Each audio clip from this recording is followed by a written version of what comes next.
और बुलेटिन की शुरुआत में बड़ी खबर उत्तर प्रदेश के गोंडा से खबर। धमाके से 2 मंजिला मकान यहां ढह गया। सिलेंडर विस्फोट होने से हादसा हुआ है। मलबे में 15 लोगों के दबे होने की आशंका जताई जा रही है। हादसे में 7 लोगों की मौत। बड़ी खबर उत्तर प्रदेश से कई लोग बुरी तरह से जख्मी भी हुए हैं। मौके पर बचाव कार्य जारी। सिलेंडर विस्फोट होने से यह हादसा हुआ है। उत्तर प्रदेश के गोंडा से इस वक्त की बड़ी खबर। मलबे में 15 लोग दबे हुए हैं। धमाके से एक मकान ढह गया और इसमें 7 लोगों की, हादसे में 7 लोगों की मौत। बताया जा रहा है सिलेंडर विस्फोट होने से हादसा हुआ है। 2 मंजिला मकान की इमारत ये भर कर नीचे गिर पड़ी। 15 लोगों के मलबे में दबे होने की आशंका जताई जा रही है। 7 लोगों की मौत। उत्तर प्रदेश के गोंडा से खबर।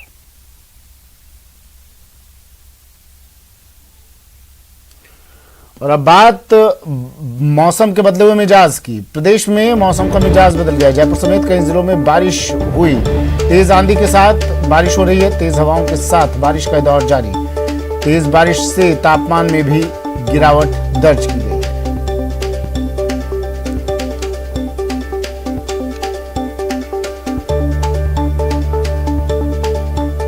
आज मौसम में बदलाव आया है। तेज अंधड़ के साथ बारिश का दौर जारी है। ये इलाका है, यहाँ पर काफी तेज हवाओं का दौर देखने को मिल रहा है। आसमान में घने बादल छाए हुए हैं। जबरदस्त जो यहाँ मौसम है वो पूरी तरह खराब हो चुका है। बहुत तेज हवाओं का दौर चल रहा है। और बात करें, नौ तपा चल रहा था, काफी गर्मी थी, तेज धूप का सामना करना पड़ रहा था। लेकिन आज सुबह अभी 6 से 6:30 बजे का ये समय है। लेकिन अभी यहाँ पर मौसम में बदलाव आया है। तेज अंधड़ चल रहा है। पूरे जिले में बारिश का दौर देखने को मिल रहा है और दौसा जिले के ग्रामीण इलाकों में भी बारिश का दौर देखने को मिल रहा है। ऐसे में जबरदस्त बारिश हो रही है। साथ ही जो तेज अंधड़ भी चल रहा है, जिससे ग्रामीण इलाकों में पेड़ आदि भी गिर चुके हैं। आशीष शर्मा, न्यूज़ 18 दौसा। आशीष मेरे सहयोगी फोन लाइन पर जुड़ गए हैं। आशीष, क्या कहता है मौसम का मिजाज? सुबह से ही बदला हुआ है। पहले तेज अंधड़ का दौर देखने को मिला, उसके बाद में बारिश का दौर देखने को मिल रहा है। लगातार पिछले करीब आधा घंटे से अधिक दौर बारिश का दौर चल रहा है यहाँ पर। पहले तेज अंधड़ आया था। अंधड़ के चलते जो ग्रामीण इलाके हैं वहां पर बड़ी संख्या में जो पेड़ हैं वो धराशायी हो गए थे, क्योंकि अंधड़ की जो स्पीड थी वो काफी तेज थी। इसके अलावा अब पूरे संपूर्ण जिले में बारिश हो रही है। ऐसे में ये जो बारिश का दौर है, ये बांदीकुई, दौसा और महुआ, सिकराई सभी इलाकों में बारिश का दौर देखने को मिल रहा है। क्योंकि पिछले कुछ दिनों से नौ तपा के चलते प्रचंड गर्मी पड़ रही थी, तेज धूप का लोगों को सामना करना पड़ रहा था। उससे निश्चित रूप से आज लोगों को राहत मिलेगी। आज लोगों को गर्मी का कम सामना करना पड़ेगा। और इधर बारिश होने से किसान भी काफी खुश है, क्योंकि प्री मानसून की बारिश इसे कह सकते हैं, क्योंकि मानसून भी इसी महीने के अंत तक आने की संभावना है। ऐसे में प्री मानसून की बारिश भी होने से लोग जो जुताई और बुआई करने की तैयारी कर सकते हैं। जी, मौसम विभाग क्या कह रहा है आने वाले दिनों के लिए? बिल्कुल, मौसम विभाग ने लगातार 7 दिन के लिए ये सलाह दे रखी कि जिले में कभी भी मौसम में बदलाव आ सकता है। ऐसे में 7 दिनों के लिए तेज अंधड़ और बारिश की बात कही जा रही है कि प्रतिदिन शाम के समय या सुबह के समय इस तरह के जो मौसम है उसमें बदलाव आएगा। ऐसे में प्री मानसून में इस तरह की कम बारिश देखने को मिल सकती है और आगामी जो महीने का अंतिम सप्ताह रहेगा उसमें बारिश जो मानसून है उसकी एंट्री होने की संभावना है। और इस बदले हुए मौसम का धरती पुत्रों पर, किसानों पर क्या असर? देखो, किसान अभी अपने खेत में बुआई नहीं कर पाएंगे, लेकिन उससे पहले जुताई करके अपने खेतों को पूरी तरह तैयार जरूर कर रहे हैं। प्री मानसून की बारिश में जुताई कर सकते हैं। इसके अलावा जो देसी खाद होता है उस खाद को डालने के लिए अपने खेतों को तैयार कर रहे हैं, ताकि जैसे ही मानसून की बारिश हो तो वो अपने खेतों में बुआई कर सके। ऐसे में प्री मानसून से निश्चित रूप से उनको फायदा होगा, उनकी जुताई अच्छी तरीके से खेतों में हो सकेगी। ठीक है, शुक्रिया आशीष तमाम जानकारी के लिए। वहीं मरुधरा आज से अनलॉक होने जा रही है। मरुधरा में आज से अनलॉक की शुरुआत हो गई है। राजस्थान सरकार ने अनलॉक की नई गाइडलाइन जारी कर दी है। सरकार ने मंगलवार से शुक्रवार को सुबह 6 से 11 बजे तक बाजार खोलने की अनुमति दी है। जिलों के अंदर निजी वाहनों से सप्ताह में 5 दिन सुबह 5 बजे से दिन में 12 बजे तक आ जा सकेंगे। 8 जून से एक जिले से दूसरे जिले में 5 दिन आने जाने की अनुमति होगी। शुक्रवार दोपहर 12 बजे से मंगलवार सुबह 5 बजे तक कर्फ्यू जारी रहेगा। दिन में 12 बजे बाद भी कर्फ्यू रहेगा। जिन जिलों में पॉजिटिविटी रेट 10% से ज्यादा है वहां सभी बाजार नहीं खुलेंगे। साथ ही कल से 25% कर्मचारियों के साथ सभी सरकारी ऑफिस सुबह 9 बजे से दोपहर बाद 4 बजे तक खुलेंगे। इसके बाद 7 जून से सभी सरकारी ऑफिस 50% कर्मचारियों के साथ खुलेंगे। 10 जून के बाद सभी रोडवेज और निजी बसों को चलाया जाएगा। इसके लिए अलग से आदेश जारी होंगे। बाकी सेवाओं पर पहले वाले प्रावधान लागू होंगे। किराना, फल, सब्जी की दुकानें, दूध और डेयरी का समय पहले वाला ही रहेगा। शादी समारोह पर पाबंदी जारी रहेगी। स्कूल, कॉलेज बंद रहेंगे।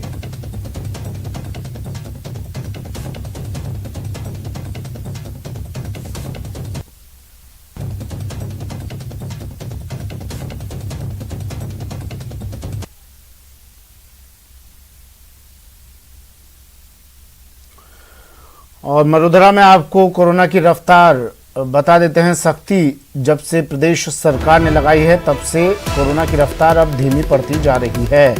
पिछले 24 घंटे की तस्वीर बता देते हैं आपको। 1002 कोरोना केस सामने आए हैं। 65 मौतें दर्ज की गई हैं। धौलपुर और सिरोही में कोई केस नहीं आया है। जयपुर में सबसे ज़्यादा 233 केस सामने आए हैं। 12 मौत दर्ज की गई है राजधानी जयपुर में। प्रदेश भर में 6114 लोग रिकवर हुए हैं।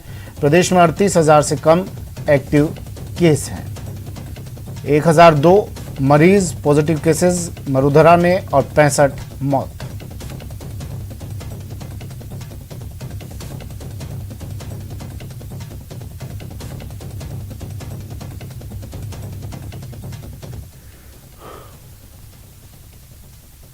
कोरोना वैक्सीनेशन में मरुधरा नंबर 1 पर है, ये कहना है चिकित्सा मंत्री रघु शर्मा का।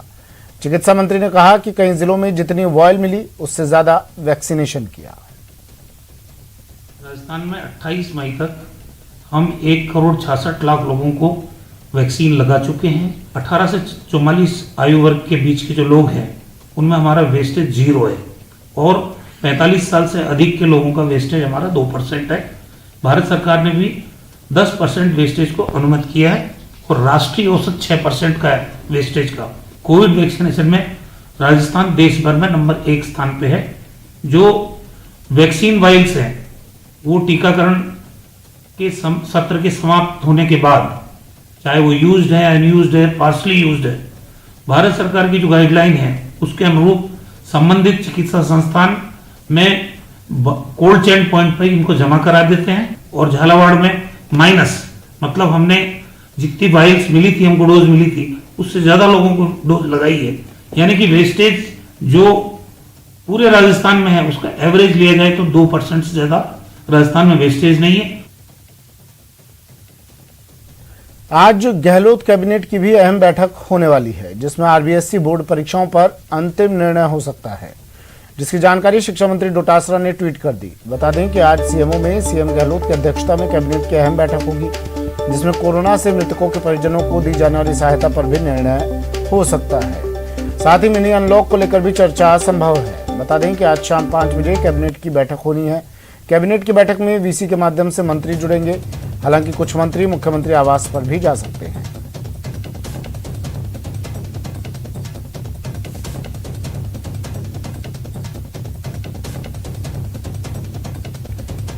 प्रेम मीना मेरे सहयोगी जयपुर से फोन लाइन पर जुड़ गए हैं। प्रेम, आरबीएससी बोर्ड परीक्षाओं पर फैसला लिया जा सकता है, अहम बैठक आज होने वाली है। सीबीएसई के बाद क्या संभावनाएं जताई जा रही है? प्रेम, पहला सवाल तो ये, और दूसरा ये बैठक कितने बजे शुरू होगी? देखिए सुमित जी, जिस तरह केंद्र सरकार ने सीबीएसई परीक्षा रद्द करने का अहम निर्णय लिया है उससे इस बात की संभावना प्रबल बनती जा रही है कि प्रदेश की गहलोत सरकार भी बोर्ड परीक्षा या तो रद्द कर सकती है या फिर आगे के लिए टाल सकती है। आज मुख्यमंत्री अशोक गहलोत की अध्यक्षता में सीएमआर में शाम 5 बजे कैबिनेट की मीटिंग होगी। सभी मंत्री वीसी के माध्यम से मीटिंग में जुड़ेंगे। इसके अलावा कैबिनेट की बैठक में जो कोरोना से मृतकों के परिजनों को राहत पैकेज देने की बात मुख्यमंत्री ने कही थी, उस पर आज नीतिगत निर्णय लिया जा सकता है। कैबिनेट की बैठक में आज से प्रदेश भर में शुरू हो रहे अनलॉक पर भी मंथन हो सकता है।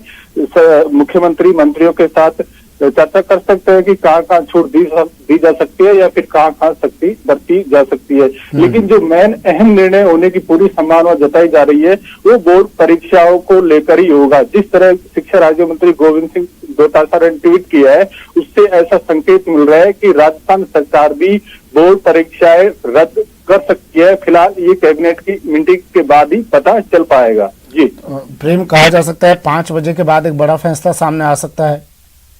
जी बिल्कुल सुमित जी, 5 बजे के बाद बड़ा फैसला आएगा। प्रदेशवासियों की निगाहें गहलोत कैबिनेट पर है, क्योंकि कैबिनेट का जो डिसीजन होगा उससे बच्चों के का भविष्य तय होगा। या सरकार परीक्षाएं करवाती है या फिर रद्द करती है, लेकिन जिस तरह केंद्र सरकार ने परीक्षाएं रद्द की है उससे इस बात की प्रबल संभावना बनती जा रही है कि गहलोत सरकार बोर्ड परीक्षाएं रद्द कर सकती है, क्योंकि मुख्यमंत्री कह चुके हैं कि कोरोना की तीसरी लहर में बच्चे सबसे ज्यादा प्रभावित होंगे।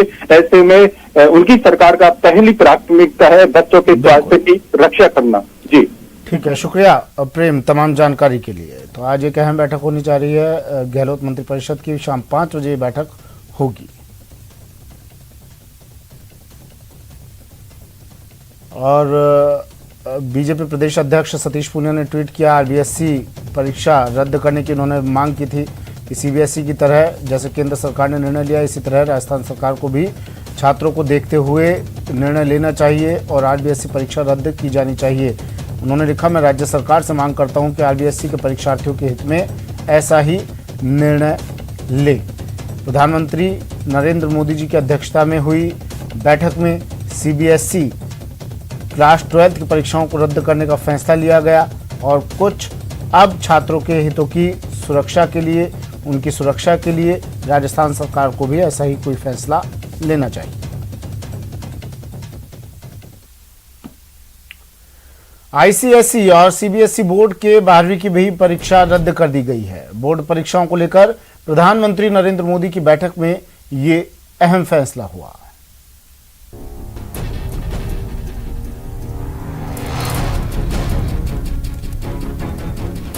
कोरोना संकट के बीच सीबीएसई 12वीं परीक्षा पर जारी पसोपेश पर आखिरकार विराम लग गया।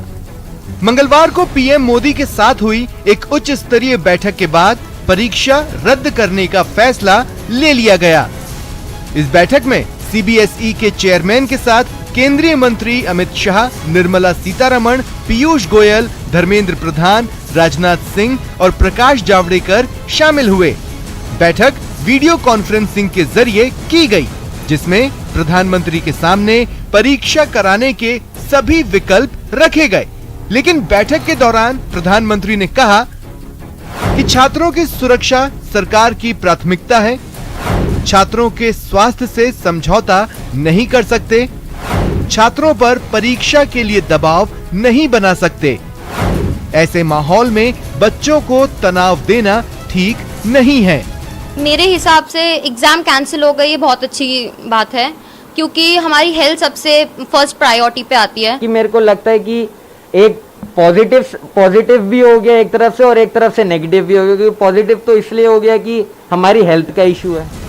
बता दें, सीबीएसई बोर्ड ने पिछले सप्ताह हुई केंद्रीय मंत्रियों की बैठक में परीक्षा आयोजित करने के 2 विकल्प सुझाए थे। पहला विकल्प था सभी विषयों की परीक्षा घटे हुए एग्जाम पैटर्न पर आयोजित करना और दूसरा विकल्प था केवल महत्वपूर्ण विषयों की परीक्षा आयोजित करना। इन विकल्पों पर भी खूब मंथन हुआ, लेकिन पीएम ने छात्रों की सुरक्षा को प्राथमिकता दी। Bureau report, news 18 network.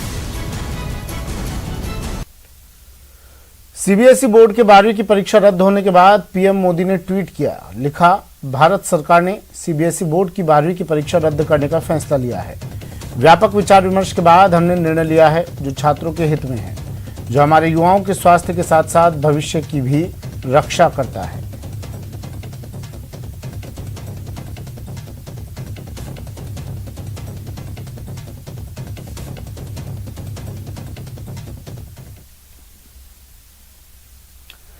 GST परिषद की बैठक के बाद गठित मंत्री समूह में कांग्रेस को शामिल नहीं करने पर मुख्यमंत्री अशोक गहलोत ने केंद्र सरकार पर हमला बोला है।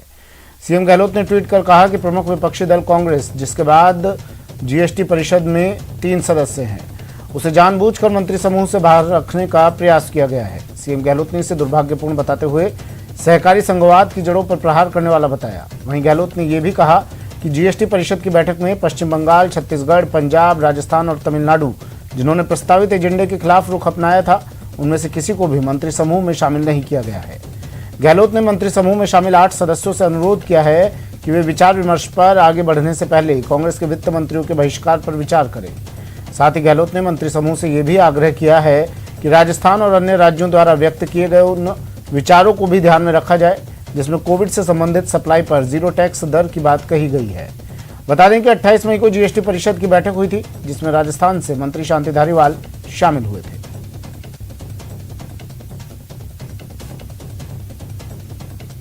इस बीच पूर्व वित्त मंत्री और कांग्रेस के दिग्गज नेता पी चिदम्बरम ने भी अपनी प्रतिक्रिया जाहिर करते हुए ट्वीट किया। राजस्थान के मुख्यमंत्री और वित्त मंत्री के द्वारा 3 कांग्रेसी वित्त मंत्रियों की ओर से किए गए ट्वीट से जीएसटी परिषद में चिंताजनक स्थिति का पता चलता है। वित्त मंत्री सुश्री सीतारमण के विचारों के विपरीत विचार व्यक्त करने वाले राज्यों को जीएसटी दरों में कमी पर रिपोर्ट करने के लिए मंत्रियों के समूह से पूरी तरह से बाहर कैसे रखा जा सकता है। ये भाजपा का non cooperative non federalism brand है। मंत्रियों के समूह में शामिल 8 वित्त मंत्रियों को कुछ राज्यों के वित्त मंत्रियों को जानबूझकर बाहर करने का विरोध करना चाहिए।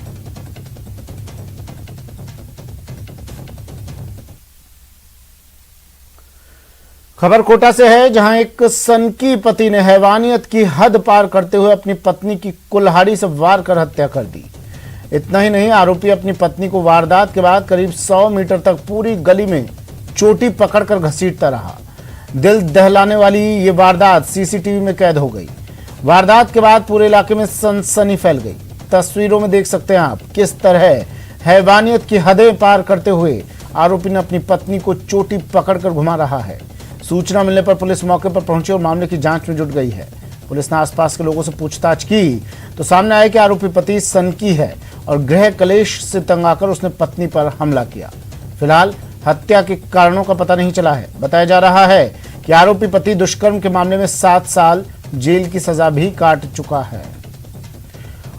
और इस मामले में अपडेट ये कि इस व्यक्ति को, इस सनकी पति को, आरोपी व्यक्ति को गिरफ्तार कर लिया गया है। पति ने पत्नी की कुल्हाड़ी से वार कर हत्या की और उससे पहले देखिए किस तरह से इस वारदात को अंजाम दिया गया और अब ये शख्स पुलिस की हिरासत में है।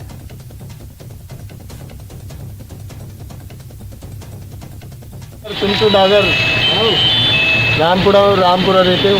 पहले भी कोई मुकदमा है क्या? बलात्कार का केस में था, पहले भी सजा ये काट गया है। ये पति पत्नी का विवाद था जिसमें पति ने जो है कुल्हाड़ी से वार कर पत्नी की हत्या कर ली।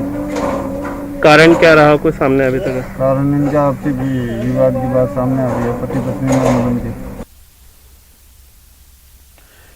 नेटवर्क 18 यह सुनिश्चित करना चाहता है कि हर भारतीय को कोविड-19 टीकाकरण मिले। टीकाकरण जागरूकता बढ़ाने के लिए नेटवर्क 18 और फेडरल बैंक की पहल संजीवनी अ शॉट ऑफ लाइफ को सपोर्ट करें। Health expert Apollo 24/7।